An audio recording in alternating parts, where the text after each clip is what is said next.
तो नमस्कार दोस्तों, कैसे हैं आप लोग। एक नए वीडियो में आप लोग का स्वागत है। दोस्तों, आज के डेट में गिरते हुए मार्केट में लोग सोच रहे हैं कि हम कहां पे इन्वेस्टमेंट करें।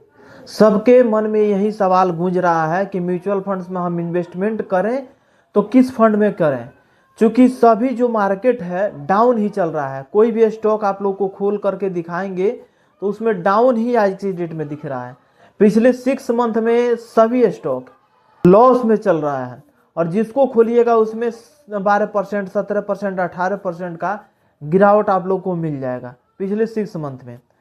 अब सवाल ये पैदा होता है कि इस गिरते हुए मार्केट में किस में हम इन्वेस्टमेंट करें ताकि आने वाले समय में हमको लगभग 1 करोड़ रुपया रिटर्न्स मिल जाए।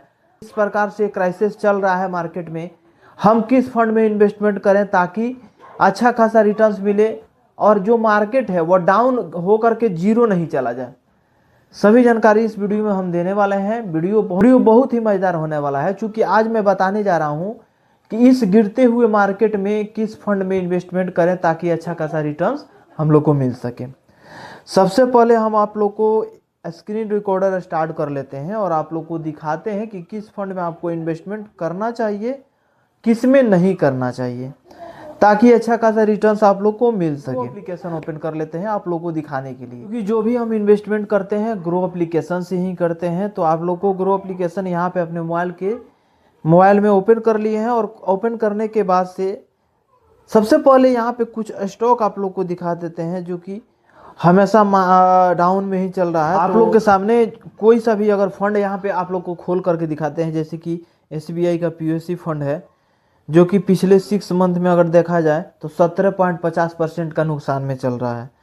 उसके बाद इसी प्रकार से आप लोग को मोतीलाल ओसवाल का आप लोग को दिखाते हैं, ये भी पिछले 6 मंथ में -7.27% का ये नुकसान में चल रहा है। ICICI पोटेंशियल का दिखा दें तो ये भी 10% का नुकसान में चल रहा है पिछले 6 मंथ से।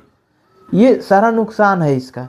अब कहाँ पे मेरा सवाल ये रहता है कि कहाँ पे हम इन्वेस्टमेंट करें जिसमें नुकसान ना हो, तो वो भी है आपके लिए। आप लोग को बताते हैं कि म्यूचुअल फंड्स में एक और फंड है जिसमें नुकसान उतना नहीं जाता है और ज़्यादातर फायदा ही आप लोग को दे करके देता है। तो SBI का है गोल्ड, SBI गोल्ड का। SBI गोल्ड फंड एक ऐसा है जिसमें आपको अच्छा खासा रिटर्न देखने को मिल सकता है।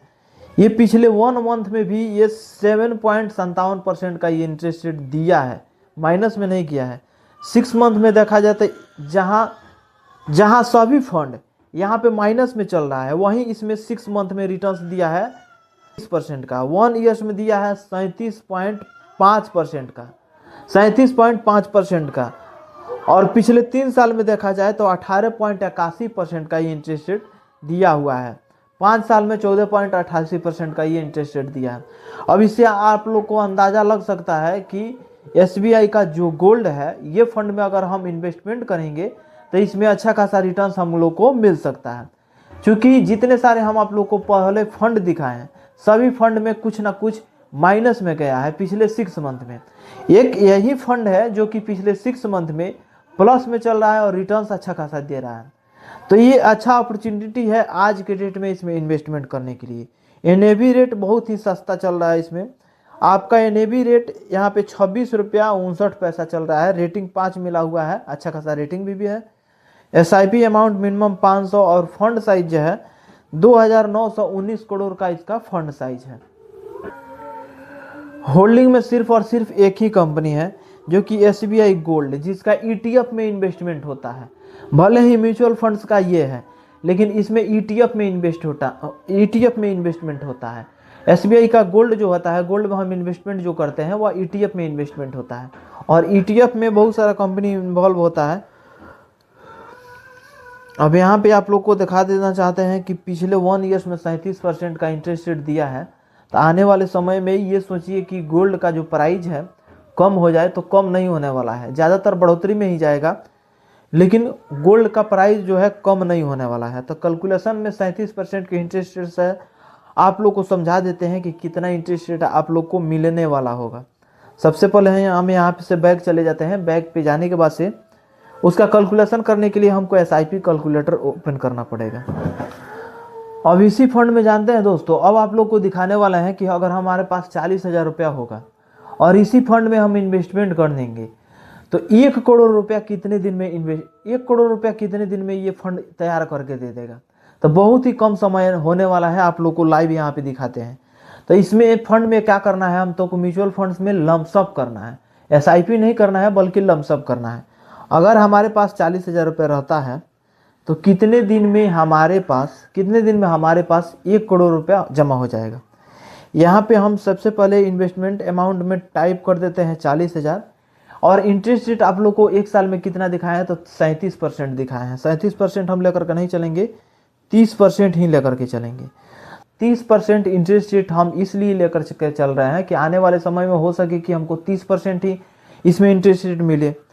अगर हम इस पैसा को इन्वेस्टमेंट करते हैं 30% इंटरेस्ट रेट मिलता है, 30% इंटरेस्ट रेट मिलता है और 10 साल तक इस पैसा को हम उसी में रहने देते हैं तो आने वाले 10 साल में हमको जो रिटर्न्स मिलेगा यहाँ पे 5,11,434 रुपया।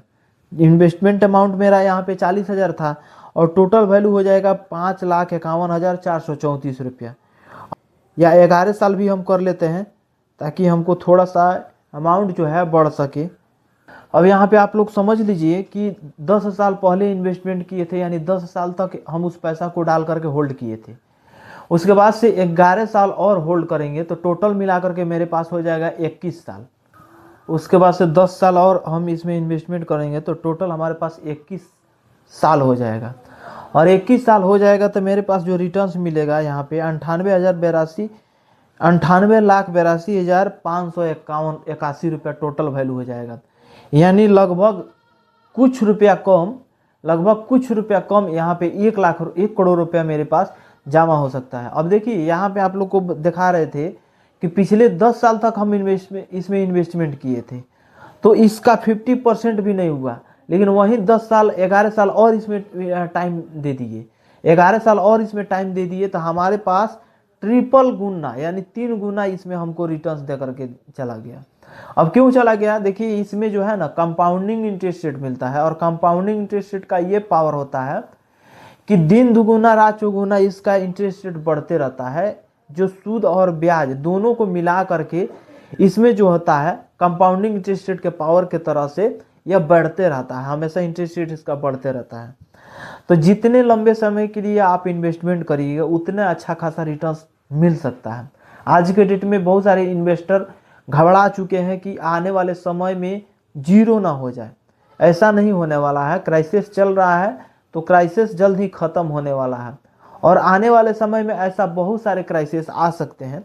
इससे आपको घबराना नहीं है। आप ये एक एम लेकर के चलिए कि हमको 15 साल या 20 साल के लिए 21 साल के लिए इन्वेस्टमेंट करना है तो करना है। नमस्कार दोस्तों, मिलते हैं अगले वीडियो में। आज के लिए बस इतना ही। जय हिंद।